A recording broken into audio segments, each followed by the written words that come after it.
నమస్తే సార్, రాహుల్ రెడ్డి గారు. నమస్కారం అండి. బాగున్నారు సోనియా గారు? బాగున్నాను సార్, మీరు ఎలా ఉన్నారు? అంతక్షణండి. సార్, ప్రస్తుతానికి అమెరికా చేస్తున్న ఈ కఠినతరమైన నిర్ణయాల పట్ల ప్రతి సెక్షన్ లోను ఇంతకు ముందు ఎపిసోడ్స్ లో కూడా మనం మాట్లాడాం. స్టూడెంట్ వీసా మీద వెళ్లే వాళ్ళకి F1, ఓపీటీ, స్టమ్ ఓపీటీలో వీళ్ళు పెడుతున్న ఈ స్ట్రిక్ట్ డిసిషన్స్ ఇమిగ్రేషన్ మెమోస్ పైన కూడా పడుతోంది. సో ఎలాంటి చేంజెస్ మనం చూస్తున్నాం సార్? ప్రమాదంలో పడినట్టేనా ఇమిగ్రేషన్ మెమో, USCIS మెమో? ఇప్పుడు కొత్తగా ఇమిగ్రేషన్ మెమో ఏం పాస్ చేసిందంటే, ఎవరు కూడా ఏ వీసా మీద ఉన్నా కూడా అక్కడనే గ్రీన్ కార్డ్ కన్వర్ట్ చేసుకునే వాళ్ళకి ఇబ్బంది పెట్టేకరంగా ఈ మెమో ఇష్యూ చేసి ఉన్నట్టు.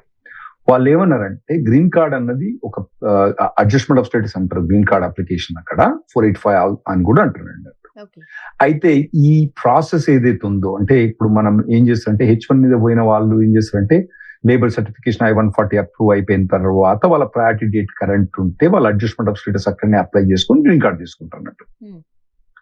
అయితే ఇప్పుడు దాన్ని ఇబ్బంది పెట్టి కరంగా వాళ్ళు ఈ మెమోలు ఏంటంటే, మాకు ఇష్టం ఉంటేనే మేము ఇస్తాము, మాకు ఏమైనా గెయిన్ ఉంటేనే మీకు ఇస్తాము, మీరు ఇక్కడ ఎందుకు అప్లై చేస్తుండ్రు, మీరు వచ్చినప్పుడు H1 మీ వీసా నేను వచ్చి ఈ పర్టికులర్ కంపెనీకి పనిచేసి వెనకకు పోతా అని చెప్పి అన్నారు. ఇప్పుడు మరి మీరు ఇక్కడ గ్రీన్ కార్డ్ ఎందుకు తీసుకుంటున్నారు? ఒకవేళ గ్రీన్ కార్డ్ తీసుకోదలుచుకుంటే మీ దేశం పోయి అక్కడ కౌన్సిలేట్ లో ఎందుకు తీసుకోరో మాకు ఎక్స్ప్లెనేషన్ ఇస్తే అది సాటిస్ఫై అయితే మేము గ్రీన్ కార్డ్ ఇస్తాము అని చెప్పి May 21 లో ఒక మెమో ఇష్యూ చేసినట్టు USCIS. ఓకే, ఇప్పుడు సార్ ఫర్ ఎగ్జాంపుల్ ఇప్పటికే గ్రీన్ కార్డ్ బ్యాక్లాగ్ లో ఉందనుకోండి, మరి అలాంటి ఇండియన్స్ కి USCIS మెమో ఎలాంటి చేంజెస్ తీసుకొస్తోంది? ఇప్పుడు ఆల్రెడీ గ్రీన్ కార్డ్ ప్రాసెస్ లో ఉన్న వాళ్ళకండి ఇప్పుడు రెండు తీర్లు ఉంటాయండి. ఒకలేమో already adjustment of status file చేసిన వాళ్ళు అంటారండి. ఇది అడ్జస్ట్మెంట్ ఆఫ్ స్టేటస్ అంటే ఫైనల్ గ్రీన్ కార్డ్ స్టెప్, దాన్ని 485 అని కూడా అంటాం మనం. ఓకే, ఆ ఫైల్ చేసిన వాళ్ళకి ఏంటంటే ఇంటర్వ్యూలో తీసుకొని అక్కడ ఇంటర్వ్యూలో ఏమైనా అడగొచ్చు అంటే, అరే బాబు నువ్వు ఎందుకురా నాయన H1 నుంచి గ్రీన్ కార్డ్ కన్వర్ట్ చేయదలుచుకున్నావో అని చెప్పి అడిగే ఛాన్స్ ఉంటది. కొత్తగా ఫైల్ చేసే వాళ్ళకు కూడా ఫైల్ చేసిన తర్వాత త్వరగానే ఇంటర్వ్యూ పెట్టి, అరే నాయన నువ్వు ఇక్కడ ఎందుకు గ్రీన్ కార్డ్ చేస్తున్నావు అని అవకాశం ఉంటది. కొత్తగా ఫైల్ చేసే వాళ్ళు ఆలోచించుకోవాల్సిన అవసరం వస్తుంది. ఏమనంటే, మీరు ఇక్కడ ఫైల్ చేసుకోవాలన్నా డైరెక్ట్ గ్రీన్ కార్డ్ ఇండియాలో ఫైల్ చేసుకోవాలన్నా అన్న ఆలోచన వస్తుంది. ఎందుకంటే ఇప్పుడు చాలా మందికి డినై అనే అనుకోండి, మరి మనకు డినై అయ్యే ఛాన్స్ ఉంటుంది కదండి. అందుకోసం టైం వేస్ట్ ఎందుకు, డైరెక్ట్ మరి ఇండియా పోయి తీసుకుంటేనే బెటర్ అన్న ఛాన్స్ ఉంటుంది. అయితే ఇందులో ఒక క్యావియట్ స్వర్ణ గారు చెప్పాలి ఏంటంటే, మెమో పాస్ చేసిన తర్వాత ఒక 4-5 రోజులకు గవర్నమెంట్ ఆఫీషియల్ ఒక స్టేట్మెంట్ ఏమి ఇచ్చిందంటే, ఒకవేళ గనక మాకు ఫైనాన్షియల్ గెయిన్ ఉంటే మేము అడ్జస్ట్మెంట్ ఆఫ్ స్టేటస్ ఎలవ్ చేస్తాం అన్నారు. అంటే ఫైనాన్షియల్ గెయిన్ అంటే ఏంటంటే, ఇప్పుడు నార్మల్ గా మన వాళ్ళు ఎంప్లాయ్మెంట్ బేస్ మీద పోయిన వాళ్ళందరూ ఏంటంటే, నార్మల్ గా వాళ్ళ జీతాలు 3 కోట్ల రూపాయలు దాకుంటాయి పెన్లా మొగల్ కలిపి. అది చాలా పెద్ద సాలరీ కదా మరి 3 కోట్ల రూపాయలు అంటే. సో వాళ్ళను ఎగ్జామ్ చేస్తారని మేము అనుకుంటాను. ఆ తర్వాత ఇప్పుడు May 21 నుంచి ఇప్పటిదాకా మనం దాదాపుగా 12 రోజులు అయిందని ఎందుకండి. ఇప్పటి మటుకు కూడా మేము ఇంత మటుకు ఎంప్లాయ్మెంట్ బేస్ మీద ఏం రిజెక్షన్స్ కానీ, RFP అంటే రిక్వెస్ట్ ఫర్ ఫర్దర్ ఇన్ఫర్మేషన్, నాకు ఇంకా ఇన్ఫర్మేషన్ కావాలి, or notice of intent to deny NOID అంటారు, అవన్నీ కూడా ఏమి ఇష్యూ కాలేదు. కాకపోతే కొందరు పిల్లల్ని వీళ్ళు క్వశ్చన్ ఏమైంది అంటే, నువ్వు ఇక్కడ ఎందుకు గ్రీన్ కార్డ్ అప్లై చేస్తావు అని క్వశ్చన్ అడిగినరు. అంతే తప్పితే ఇంతవరకు డినై కాలేదు.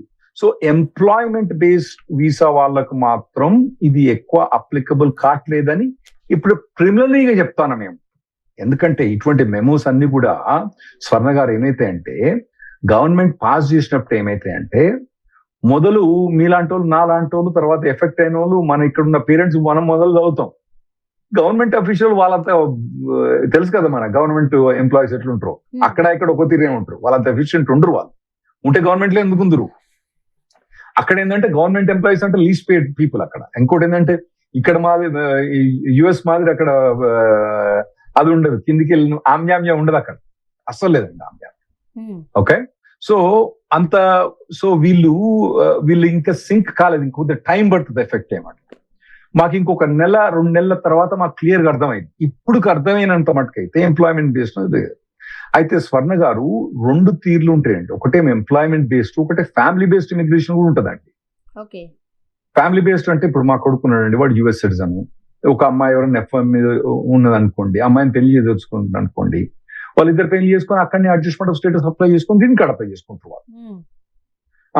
ఇప్పుడు ఈ రిస్ట్రిక్షన్ ఏదైతే ఉందో వాళ్ళకు కూడా అప్లై. ఇప్పుడు మా పిల్లగాడు కనుక F1 పెళ్లి చేసుకోవాలనుకుంటే వాళ్ళు కూడా అప్లై అయ్యింది రిస్ట్రిక్షన్. ఎందుకంటే దానివల్ల ఏమైందంటే వాళ్ళు ఏమంటారు అంటే, నువ్వు అమ్మాయి మరి నువ్వు F1 మీద వచ్చినావు కదా, నువ్వు ఇండియా పోయి తీసుకో, ఇక్కడికి ఎందుకు తీసుకోవాలి. ఎంప్లాయ్మెంట్ బేస్డ్ వచ్చే మటుకి ఏమో కొద్దిగా మాకు మంచి ఫీలింగ్ ఉంది, కానీ ఫ్యామిలీ బేస్డ్ ఇమిగ్రేషన్ వచ్చే మటుకు మాకు కొద్దిగా షివరింగ్ వస్తుందండి. సార్ ఇప్పుడు అంటే ఇప్పటికే I-140 తీసుకున్నారు అనుకుందామండి, అంటే ఆమోదం పొందింది, వాళ్ళు యాక్సెప్ట్ చేశారు, వాళ్ళు కూడా భయపడాలా? తప్పకుండా అండి. ఇల్లు అల్కగానే పండుగ కాదంటారు కదండి, I-140 రాగానే పండుగ కాదు. ఎందుకంటే ఫైనల్ గ్రీన్ కార్డ్ కావాలి.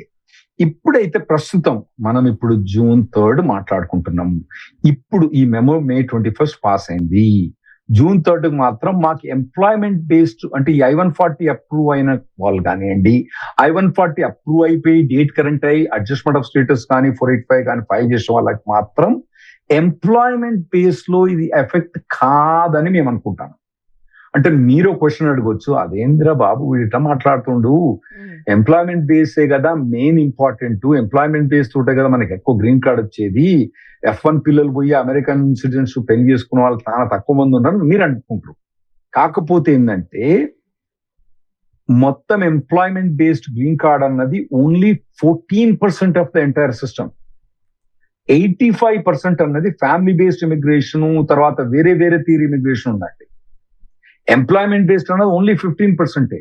మనం ఎక్కువ క్యారియర్ గా మాట్లాడుకునేది ఎప్పుడు కూడా 90% మనం ఎంప్లాయ్మెంట్ బేస్డ్ ఇమిగ్రేషన్.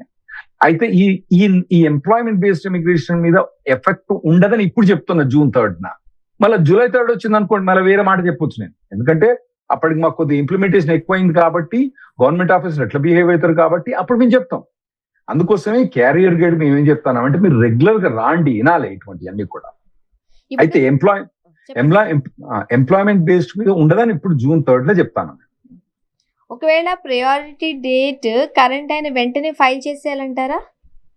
ఇప్పుడు ప్రస్తుతం ఉన్న పరిస్థితుల్లో ఒకవేళ గనక employment based of priority date current ఉంటే మాత్రం ఖచ్చితంగా ఫైల్ చేయాలండి. ఎందుకంటే ఈ మెమో ఒకవేళ వాళ్ళు స్ట్రిక్ట్ ఇంప్లిమెంట్ చేస్తే అప్పటికప్పుడు మనం దాన్ని ఇండియాకి ట్రాన్స్ఫర్ చేసుకోవచ్చు మనం. సో ఇప్పుడు కరెంట్ ఉంటే మాత్రం ఖచ్చితంగా 485 ఫైల్ చేయాల్సిందే, ఇంటర్వ్యూ అటెండ్ కావాల్సిందే. కాకపోతే ఏంటంటే అండి, ఈ అడ్జస్ట్మెంట్ ఆఫ్ స్టేటస్ ఇది ఆ ప్రయారిటీ డేట్ కరెంట్ అయిన తర్వాత అడ్జస్ట్మెంట్ ఆఫ్ స్టేటస్ ఫైల్ చేసిన తర్వాత వాళ్ళు మనకు ఒక EAD ఎంప్లాయ్మెంట్ ఆథరైజేషన్ డాక్యుమెంట్ ఇస్తారు. ఆ EAD అంతకుముందు 5 ఏళ్ల దాకా పడుతూ కొందరు 2013 ఎక్స్పైర్ అవుతారు, 30 ఎక్స్పైర్ అవుతారు, 2025 ఇచ్చిన వాళ్ళకు. ఇదివరకు ఏం చెప్పినామంటే, అరే నాయనా నువ్వు H1B H4 వదులుకోరా, నీకు అవసరం లేదురా, EAD మీద మంచిగా బతకరా అని చెప్పినాము. ఎప్పుడు చెప్పినాము? ఒక నెల ముందు దాకా కంటిన్యూస్ గా మన GRTVలో చెప్పినాము.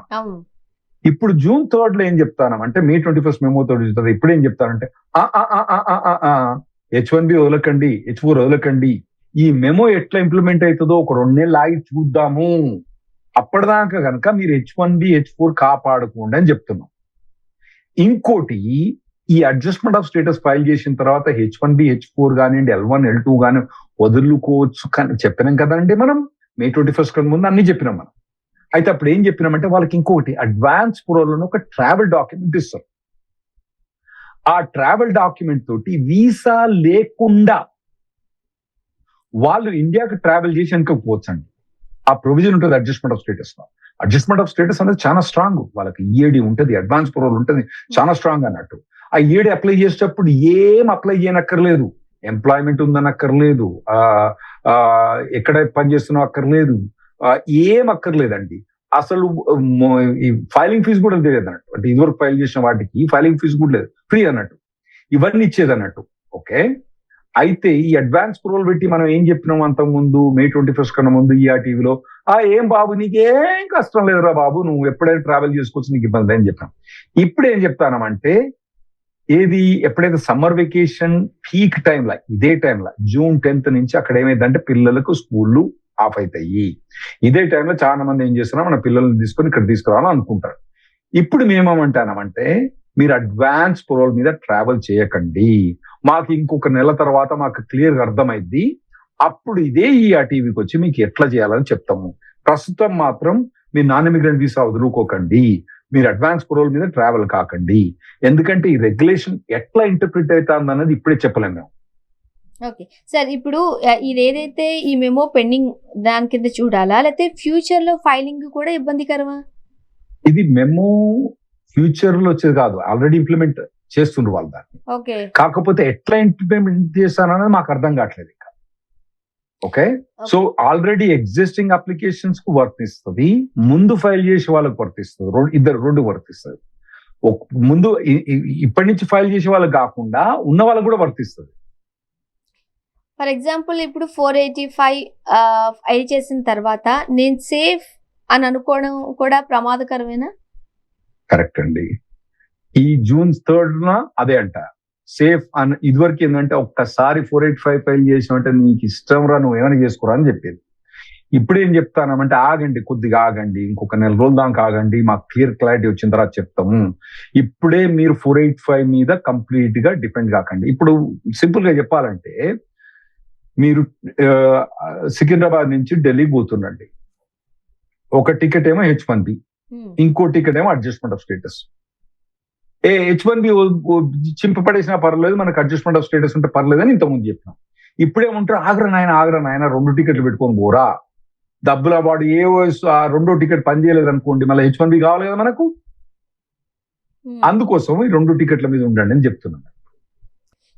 ఫర్ ఎగ్జాంపుల్ ఇప్పుడు పాత F1, H1B లేదంటే ఈ జాబ్ చేంజెస్, ఈ స్టేటస్ కి సంబంధించిన గ్యాప్స్ ఇవన్నీ కూడా మళ్ళీ పరిశీలించబడతాయా, మళ్ళీ చూస్తారా వాళ్ళు? అవునండి, అవి ఇప్పుడు నార్మల్ గా ట్రంప్ ప్రభుత్వం వచ్చిన తర్వాత పర్టికులర్ 2026 లో కొద్దిగా ఎక్కువ భూతద్దం పెట్టి చూస్తున్నారు.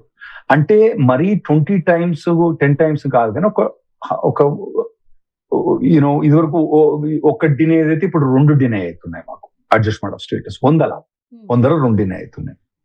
ఇంకోటి ఏంటంటే ఈ అడ్జస్ట్మెంట్ ఆఫ్ స్టేటస్ ఓవరాల్ గా మెమో పాస్ చేసింది ఎందుకు అంటే ఓవరాల్ గా గ్రీన్ కార్డ్ ఇచ్చే వాళ్లకు ఇబ్బంది పెట్టడానికే ఇది చేసిండ్రు.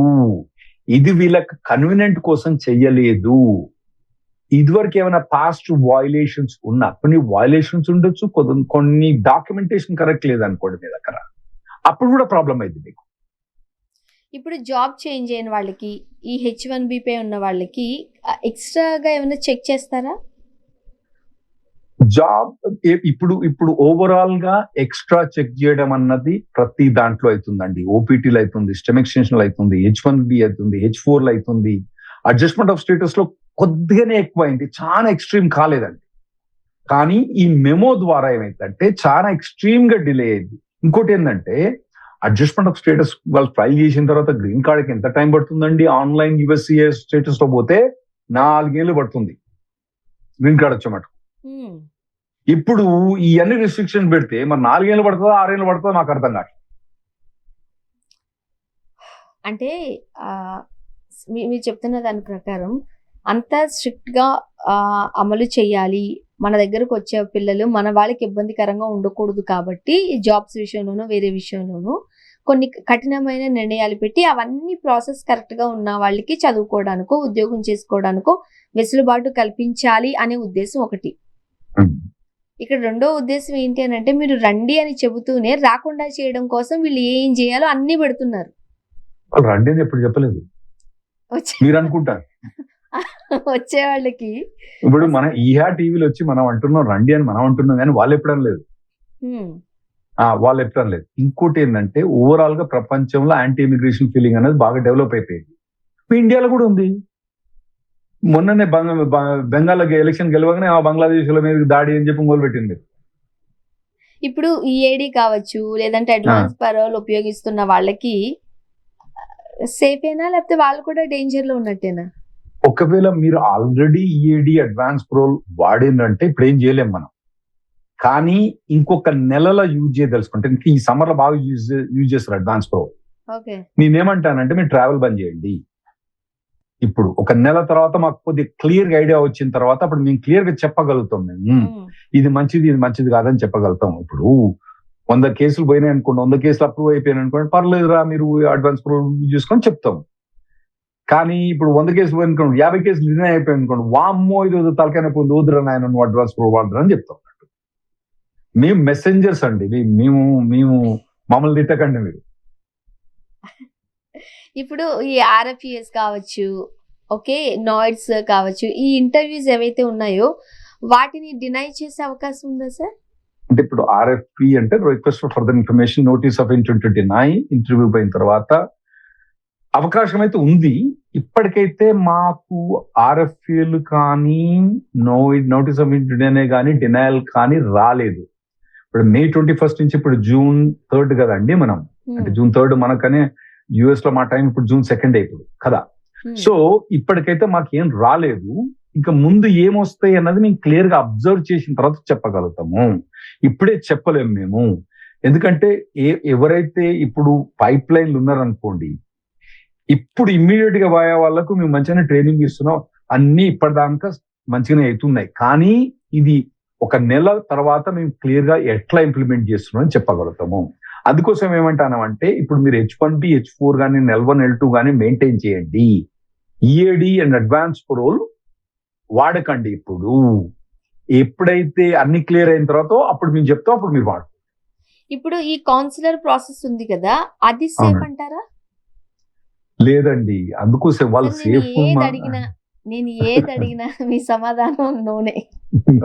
మరి ఏం చేస్తామండి, ప్రభుత్వం అట్లుంది, నేను చేసే పని అట్లుంది. ఇదివరకు ఇమిగ్రేషన్ లా లైఫ్ అంటే మీ మీద కోప్పడాల్సి వస్తుంది. నేను మెసెంజర్ అందుకోసమే చెప్పాను, నా మీద కోప్పడకండి, నేను మెసేజ్ పాస్ చేస్తున్నా తప్పితే నేను లా పాస్ చేస్తలేను. నేను వాళ్ళకి అడ్వకేట్ చేస్తలేను, ఆపోజిట్ అడ్వకేట్ చేస్తున్నా. నేను ఆపోజిట్ అడ్వకేట్ చేస్తున్నా. సో ఇబ్బంది ఇప్పుడు గవర్నమెంట్ అన్నది ఇవన్నీ కూడా గ్రీన్ కార్డ్ ఇవ్వకుండా రెస్ట్రిక్షన్ పెట్టడానికి ప్రయత్నించిందే. ఇది గ్రీన్ కార్డు వచ్చేటానికి హెల్ప్ చేయడానికి ప్రయత్నించింది కాదు అనేది మీరు అర్థం చేసుకోవాలి. ఇంకోటి, మీకు అడ్జస్ట్మెంట్ ఆఫ్ స్టేటస్ అంటే 485 అప్లికేషన్ కున్న కౌన్సిల్ ప్రాసెసింగ్ డిఫరెన్స్ తెలుసు అండి. ఇప్పుడు మా అమ్మ ఉంది, నేనేమో యుఎస్ సిటిజన్, మా అమ్మ విజిటింగ్ వచ్చింది. నేను 30 ఏళ్ల కింద 25 ఏళ్ల కింద మాట్లాడతాను. నేను వచ్చిన తర్వాత మా అమ్మ నన్ను, అమ్మ నువ్వేం పోతావు ఇక్కడ నాతో ఉండు, మళ్ళీ ఏం పోతావు అంటే మా అమ్మ కూడా సరే అని చెప్తే అప్పుడు అడ్జస్ట్మెంట్ ఆఫ్ స్టేటస్ ఫైల్ చేసినాం. ఫైల్ చేస్తే ఒక 6 నెలల్లో మా అమ్మకు కూడా గ్రీన్ కార్డ్ వచ్చింది. యుఎస్ సిటిజన్ పేరెంట్స్ కూడా 6 నెలల్లో గ్రీన్ కార్డ్ ఇస్తారు అక్కడ. అయితే ఆ తర్వాత మా అమ్మ సిటిజన్ అయిపోయింది, అది వేరే విషయం. అయితే ఇప్పుడు కొత్తగా వీళ్ళు పెట్టే రిస్ట్రిక్షన్ లో ఒకవేళ గనక మదర్స్ కనుక లేదా స్పౌజ్ కనుక అలౌ చేయలేదనుకోండి, అప్పుడు ఏమైందంటే మా అమ్మకు నేను ఫైల్ చేయాలంటే నేను I-130 అని ఒక అప్లికేషన్ ఫైల్ చేసి కౌన్సిల్ ప్రాసెసింగ్ చేయాలి. దానికి 3 ఏళ్ళు పడుతుంది. ఇంకో ప్రాబ్లం ఏంటంటే మా అమ్మకు విజిటింగ్ వీసా ఉన్నా కూడా ఆమె యుఎస్ కు రారాదు ఈ అప్లికేషన్ ఫైల్ చేసినప్పుడు. ఎందుకు రారాదు అని మీరు అడుగుతారు కదా, దానికి ఏంటంటే ఒక్కసారి నేను మా అమ్మకు గ్రీన్ కార్డ్ కావాలని చెప్పిన తర్వాత మా అమ్మ విజిటింగ్, నేను ఓన్లీ చూడటానికి, మా కొడుకుతో ఉండటానికి, మా కొడుకుని చూసి మళ్ళీ వెనకకు పోవడానికి వస్తున్నా అని చెప్పడానికి వీళ్ళు. ఎందుకంటే మా అమ్మ చెప్పింది అనుకో, నేను విజిటింగ్ వస్తానా, అరే నాయన ఇంకో అప్లికేషన్ ఉంది కదమ్మా, అననేమో నీకు నువ్వు ఇక్కడనే ఉంటావని అన్నావు, మీ కొడుకేమో నువ్వు ఇక్కడనే ఉంటావు, నువ్వేమో వెళ్ళిపోతానంటావు. ఈ 2 కాన్ఫ్లిక్ట్ అయితే కాబట్టి విజిటింగ్ వీసా రాదు. అంటే 3 ఏళ్ళ దాకా మా అమ్మ రారా. 3 ఏళ్ల తర్వాత కూడా కౌన్సిలేట్ కూడా ఏంటంటే మెడికల్ టెస్టింగ్ అన్నది ఇక్కడనే మనం అపోలో చేసుకోవచ్చు. ముంబై పోవాలి, మళ్ళీ ముంబైలో తీసుకోవాలి. ఓన్లీ ముంబై కౌన్సిలేట్ వేరే మన ఈ చెన్నై కౌన్సిలేట్ కానీ, హైదరాబాద్ కౌన్సిలేట్ కానివ్వండి, తర్వాత ఢిల్లీ కౌన్సిలేట్ కానివ్వండి, కలకత్తా కౌన్సిలేట్ కానివ్వండి, లేవు, ఓన్లీ ముంబై కౌన్సిలేట్ పోయి తీసుకోవాలి. సో ఇవన్నీ ఒక 3 year ప్రాసెస్ ఎక్స్ట్రా అయింది అన్నట్టు నార్మల్ గా. అంటే మన గ్రీన్ కార్డు ఇప్పుడు పేరెంట్స్ కు అయితేనే పర్లేదు, స్పెషల్ యంగ్ పీపుల్ వాళ్ళు ఇప్పుడు మావాడు పెళ్లి చేసుకోదలుచుకున్నాడు అనుకోండి ఒక అమ్మాయిని, F1 వీసా, ఆ అమ్మాయి కనుక ఒకవేళ కనుక ఇక్కడికి వచ్చిన తర్వాత మళ్ళీ 2-3 ఏళ్ళు పడుతుందంటే కష్టం కదండి. యంగ్ పీపుల్ కష్టం, అదొకటి. ఇంకోటి ఎంప్లాయ్మెంట్ బేస్డ్ గ్రీన్ కార్డ్స్ ఉన్నాయండి, వాటికి కూడా కౌన్సిల్ ప్రాసెసింగ్ చేసినాం అనుకోండి, వాళ్ళు ఫస్ట్ ఏంటంటే H1B మెయింటైన్ చేయాలి. వాడు ఇక్కడికి వచ్చిన తర్వాత గ్రీన్ కార్డ్ ప్రాసెస్ లా పోలీస్ సర్టిఫికెట్ లా ఇది కామా కరెక్ట్ లేదు, నీ పేరు మీద రాహుల్ కన్నా రాహుల్ అని వచ్చింది కాబట్టి మళ్ళీ తీసుకురావన్నాడు అనుకోండి, మళ్ళీ 4 ఏళ్ళు పడుతుంది. ఈ 4 ఏళ్ళు లోపల పుణ్యకాలం గడిచిపోయింది, జాబ్ పోయింది అనుకోండి, గ్రీన్ కార్డ్ పోతే కథ ఇండియాలో స్టక్. మళ్ళీ కొత్తగా H1 మీద పోవాలంటే కొత్త రూల్ మనకు తెలుసు కదా, $100,000 నుంచి ఫైల్ చేయాలి కాదు. సో ఇవన్నీ మనకు హర్డల్స్ లేదా గండాలు పెట్టడానికి తప్పితే మనకు కన్వీనియన్స్ చేయడానికి ఈ ప్రభుత్వం ప్రయత్నించలేదు. ఇప్పుడు ప్రయారిటీ డేట్ కరెంట్ అవుతున్నప్పుడు ఏమేమి చెక్ చేసుకోవాలి మనం? స్టేటస్ అన్ని మంచుకున్నాయని చెక్ చేసుకోవాలండి, అదొకటి. ఇంకోటి ఏంటంటే ప్రయారిటీ డేట్ కరెంట్ అయినప్పుడు బర్త్ సర్టిఫికేట్ ఒకటి చూసుకోవాలండి. ఓకే, నార్మల్ గా బర్త్ సర్టిఫికేట్ అన్నది ఉండాలి కంపల్సరీ. ఒకవేళ బర్త్ సర్టిఫికేట్ లేకపోతే మీరు నాన్ అవైలబిలిటీ సర్టిఫికేట్, మీ సేవ కానివ్వండి, ఈ సేవ కానివ్వండి, డిపెండెంట్ స్టేట్, అక్కడ పోయి నాన్ అవైలబిలిటీ సర్టిఫికేట్ అంటే స్వర్ణ గారి పేరు మీద వాళ్ళ తండ్రి తల్లి పేరు మొత్తం చెక్ చేసి, నీ డేట్ ఆఫ్ బర్త్ చెక్ చేసి, స్వర్ణ పేరు మీద ఎటువంటి స్వర్ణ గారి పేరు మీద ఎటువంటి బర్త్ సర్టిఫికేట్ లేదు అని చెప్పి ఒక సర్టిఫికేట్ తీసుకొస్తే సరిపోద్ది. ఆన్ టాప్ ఆఫ్ ఇట్ ఒక 2 అఫిడేవిట్స్, మీ కజిన్స్, మీ అంకుల్స్ వాళ్ళు ఏమంటారంటే స్వర్ణ ఈ రోజు పుట్టింది, వాళ్ళ తల్లి పేరు ఇది, తండ్రి పేరు ఇది అని చెప్పి ఒక అఫిడేవిట్ రాసిస్తే సరిపోద్ది. అప్పుడప్పుడు వాళ్ళు ఎక్కువ ఎక్స్ట్రా క్వశ్చన్స్ అడిగినానికి Aadhaar card, PAN card, election card, ration card ఇవన్నీ ఉంటాయి కదా, date of birth, school certificates ఏమి ఉంటాయి కదా, అవన్నీ పెట్టుకోవచ్చు అన్నట్టు. అంటే ఇన్ ఎసెన్స్ అండి, బర్త్ సర్టిఫికేట్ ఉండాలి, లేదా అంటే నాన్ అవైలబిలిటీ సర్టిఫికేట్ ఉండాలి. ఇది మెయిన్ ఇబ్బంది పడుతున్నాం, ఎందుకంటే ఈ గవర్నమెంట్ నుంచి వచ్చేటి కదా, మిగతా ఏం కాదు. ఇక మిగతా ఈ పాస్పోర్ట్ ఉండాలి, తర్వాత H1B అప్రూవల్ ఉండాలి, ఇవన్నీ ఎడ్యుకేషన్ సర్టిఫికేట్ అవి నార్మల్ ఉంటాయి ఎవరి దగ్గర.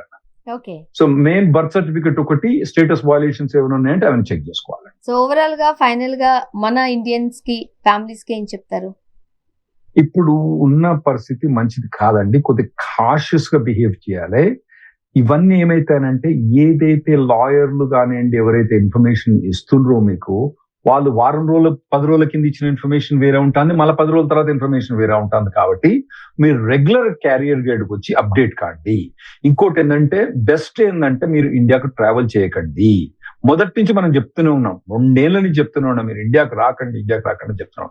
కాకపోతే అడ్వాన్స్ ప్రోల్ ఉన్న వాళ్ళని మనం రావచ్చని చెప్పినాం, ఇప్పుడు అది కూడా వద్దని చెప్తున్నాం మనం. సో కాషియస్ గా బిహేవ్ చేయండి, ఎంప్లాయ్మెంట్ లో కానివ్వండి, దేని కూడా. ఇంకోటి ఏంటంటే ఎప్పుడు కూడా మీ H1B కానివ్వండి, మీ H4 కానివ్వండి, H1B కానివ్వండి, L1 కానివ్వండి, మీకు ఎక్స్పైరేషన్ కన్నా ముందే అప్రూవల్ తెచ్చుకోండి. అంటే మీరు స్వర్ణ గారి అప్రూవల్ ఏంది, పల్లెల మీద తెచ్చుకోవచ్చా అంటే అవునండి, పల్లెల మీద తెచ్చుకోవచ్చు. పల్లెల మీద తెచ్చుకోరాదు, కానీ ప్రీమియం ప్రాసెసింగ్ ఫీజు అని ఒకటి ఉంటుంది అన్నట్టు. అది కడితే ఏం చేస్తారంటే వాడు డెసిషన్ తొందర ఇచ్చేస్తారు. ఇప్పుడు నా H1B ఇప్పుడు September 30th ఎక్స్పైర్ అవుతుంది అనుకుందాం. ఇప్పుడు నేను ఫైల్ చేసిన అనుకోండి, వాడు October 10th ఏం చేస్తాడు, H1B డినై అన్నారా అంటాడు. అతను తట్టపుట్ట దొరుకుని వెనక పోవాలి, మళ్ళీ ఇండియా నుంచి వెనక పోవాలంటే $1,00,000 ఫీజు ఎవడు కట్టాడు నాకు. ఒకవేళ September 30th ఇప్పుడు నేను ఇప్పుడే ఫైల్ చేసిన అనుకోండి, H1B ప్రీమియం ప్రాసెసింగ్ పెడితే 3 వారాలు రిజల్ట్ వస్తుంది. ఆ తర్వాత RFE పడ్డ తర్వాత ఇంకొక 3 వారాలు, సరే 2 నెలల రిజల్ట్ వస్తుంది. అంటే జూలై ఆగస్ట్ కల్లా రిజల్ట్ వస్తుంది. డినై అయిపోయింది అనుకోండి, అప్రూవ్ అయితేనేమో అన్ని మంచిది, డినై అయిపోయింది మళ్ళీ ఫైల్ చేసుకోవచ్చు అదే కంపెనీ ద్వారా, వేరే కంపెనీ జాయిన్ కావచ్చు. ఒకవేళ నాకు H4 ఆప్షన్ ఉంటే మూవ్ కావచ్చు, F1 మూవ్ కావచ్చు, ఇవన్నీ ఆప్షన్స్ ఉంటాయి. డెసిషన్ అన్నది ముందు తీసుకోండి, లేట్ తీసుకోకండి. ఇంకోటి ఏం చెప్తానంటే ఇప్పుడున్న గడ్డి పరిస్థితుల్లో ఎప్పుడు కూడా ప్లాన్ B అన్నది డిస్కస్ చేసుకోవాలి మీ ఫ్యామిలీ ద్వారా. ఇవన్నీ అన్ని పడతానే కానీ అంతకన్నా పెద్ద రాయి ఏంటంటే ఆర్టిఫిషియల్ ఇంటెలిజెన్స్ అండి. ఇప్పుడు ఏమైపోయిందంటే ఒక మనిషి చేసే, ఒక 10 మంది చేసే జాబు 2-3 చేస్తున్నాడు అక్కడ. వాళ్ళు ఏం చేస్తాండ్రు, ఈ 8 మందిని తీసేసి ఆ 2కి మాత్రం మంచి పైసలు ఇస్తాను మరి. సో ఇంకోటి అందరు ఏమనుకుంటారంటే, నేను ఇప్పటి మటుకు జాబ్ పోయిన వేల మందితో మాట్లాడినండి, ఎందుకంటే మాకు డైలీ కాన్ఫరెన్స్ కాల్ ఉంటుంది. మీరు ఎవరికన్నా ఉంటే RN Law Group పోయి ఫ్రీ డైలీ కాన్ఫరెన్స్ కాల్, 14 ఏళ్ల నుంచి ప్రతిరోజు వర్కింగ్ డే మేము free conference call, 1/2 an hour మీరు వచ్చి క్వశ్చన్స్ అడగవచ్చు. అందులో లైవ్ క్వశ్చన్స్ ఉంటాయి, మీరు అడగొచ్చు. నేనుంటా 95% నేనుంటా. నేను లీవ్ ఆఫ్ అబ్సెన్స్ కూడా మా బిజినెస్ పార్ట్నర్స్ ఉంటారు అక్కడ, మీరు అడగొచ్చు క్వశ్చన్స్. మాకు అక్కడికి వచ్చేది ఏంటంటే వాళ్ళు ఎవ్వరు కూడా లే ఆఫ్ అయిన వాళ్ళు ఎప్పుడు కూడా వాళ్ళు లే ఆఫ్ అవుతారని అనుకోరు. 90% ఆఫ్ ద పీపుల్ వాళ్ళు అనుకుంటే నేను లేకపోతే నా కంపెనీ నడవదు అనుకుంటారు. అదొకటి మాత్రం మీరు ప్లాన్ బి పెట్టుకోండి. ఒకవేళ లే ఆఫ్ అయితే ఎటువంటి సిచ్యువేషన్ ఉంది, ఎట్లా చేసుకోండి, మొదలే ప్లాన్ చేసుకోండి. తర్వాత ప్లాన్ చేయకండి లే ఆఫ్ అయిన తర్వాత. మీకు వైఫ్ ఉందనుకోండి, వైఫ్ H1B ఉందా, వైఫ్ H4 ఉంటే అంతకుముందు H1 ఉందా, ఒకవేళ F1 పోదలుచుకుంటే ఎక్కడ అప్లై చేయదలుచుకుంటారు, ఇవన్నీ మొదలే ప్లాన్ చేసుకొని పెట్టుకోండి. తర్వాత చేయకండి. ఆర్టిఫిషియల్ వచ్చిన తర్వాత చాలా చేంజెస్ వచ్చినాయి, ఇంకా చాలా చేంజెస్ వస్తాయండి. Thank you so much Rahul Reddy గారు. చాలా ఇన్ఫర్మేషన్ ఇచ్చారు, ఎలాంటి జాగ్రత్తలు తీసుకోవాలి, సో ఎలాంటి టైంలో మనం సరైన ప్రాసెసింగ్లో చెక్ చేసుకోవాలి, ఫైల్ చేయాలి, చాలా ఇన్ఫర్మేషన్ ఇచ్చారు. Thank you so much. Thanks Varun గారు. Thank you.